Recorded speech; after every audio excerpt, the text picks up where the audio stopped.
Ceasefire पर हो सकती है बात।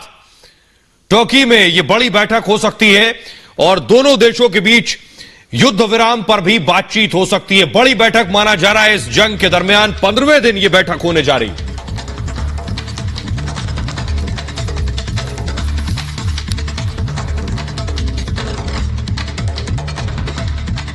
और आइए अब आपको बताने जा रहे हैं कैसे दोनों देशों के विदेश मंत्री मिलने वाले हैं। कल 10 मार्च को यह सबसे बड़ी बैठक मानी जा रही है, विदेश मंत्रियों का मिलना। आपको दिखाते हैं, देखिए जरा कहां यह बैठक होने वाली है, कहां रूस और यूक्रेन मिलने वाले। मैप के जरिए जरा देखिए दोनों देशों की यह बड़ी मुलाकात किस मुल्क में होगी। रूस से एक प्रतिनिधिमंडल तुर्की पहुंचेगा और दूसरा प्रतिनिधिमंडल डेलीगेशन यूक्रेन से तुर्की पहुंचेगा।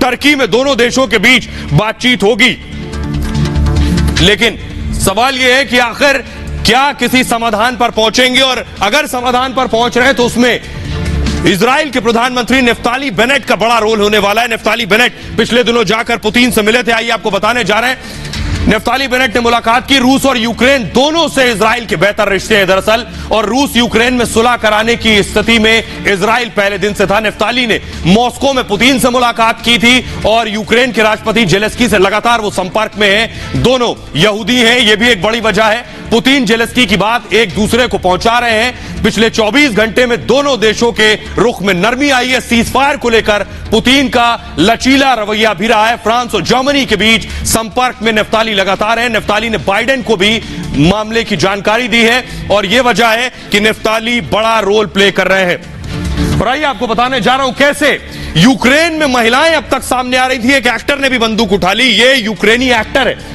यूक्रेनी एक्टर ने एक्टिंग छोड़कर बंदूक उठा ली, लेकिन रूसी सेना के आगे मार गिराया गया। तस्वीरें आपको मैं दिखा रहा हूं, ये देखिए, एक्टर के हाथ में बंदूक है।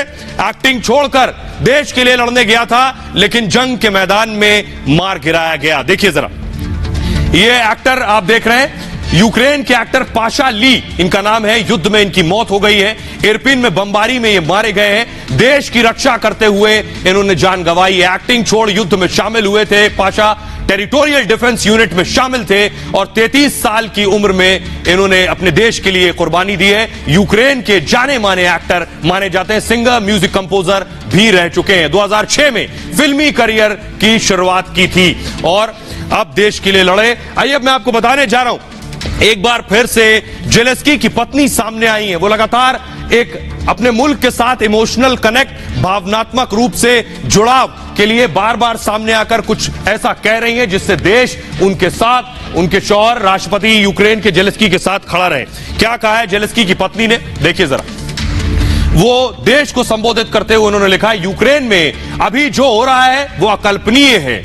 हमारा देश बेहद शांतिपूर्ण था। हमारे नगर, गांव, कस्बे खुशियों से भरे थे। 24 फरवरी को युद्ध के ऐलान से नींद टूटी। रूसी टैंक यूक्रेनी बॉर्डर पार कर चुके थे। उनके विमान हमारे हवाई क्षेत्र में आ गए। हमारे शहर रॉकेट लॉन्चर्स से घिरे हुए थे। रूस इस हमले को विशेष अभियान बता रहा है, और लेकिन यह यूक्रेनी नागरिकों का सामूहिक नरसंहार है। मासूम बच्चों के मारे जाने की खबर बेहद तकलीफदेह है। 8 साल की अलीसा की मौत हो गई, उन्होंने लिखा। उसके दादा ने ढाल बनकर बचाने की कोशिश की है। कीव की पोलिना अपने माता पिता के साथ मारी गई। 14 साल की आर्सेनी को भी बचाया नहीं जा सका है क्योंकि गोलीबारी की वजह से एम्बुलेंस नहीं पहुंची। हमारी पत्नियां और बच्चे अब तहखाने में रह रहे हैं। आपने कीव और खार्कीव की तस्वीरें देखी होंगी, जहां लोग बच्चों और पालतू जानवरों के साथ लेटे हुए हैं। कुछ लोगों के लिए यह शानदार फुटेज हो सकता है, लेकिन यूक्रेन के लिए यह नई वास्तविकता है। लोग हवाई हमले के डर से बाहर नहीं निकल सकते और हमारे बच्चों की क्लास बेसमेंट में होती है और कुछ बच्चे तो पैदा ही वहीं हो रहे हैं क्योंकि नर्सिंग वार्डों को तबाह कर दिया गया है। रूसी हमले के दिन पैदा होने वाले बच्चे ने शांति का खुला आकाश नहीं, तहखाने की छत को देखा है। दर्जनों बच्चे ऐसे हैं जिन्होंने अपने जीवन में शांति नहीं देखी है। यह लिखा है जेलेस्की की पत्नी ने। इस बीच बड़ी खबर, युद्ध के बीच अमेरिका का भड़काने वाला कदम। अमेरिकी उपराष्ट्रपति पोलैंड जाएंगी, रोमानिया भी जाएंगी कमला हैरिस।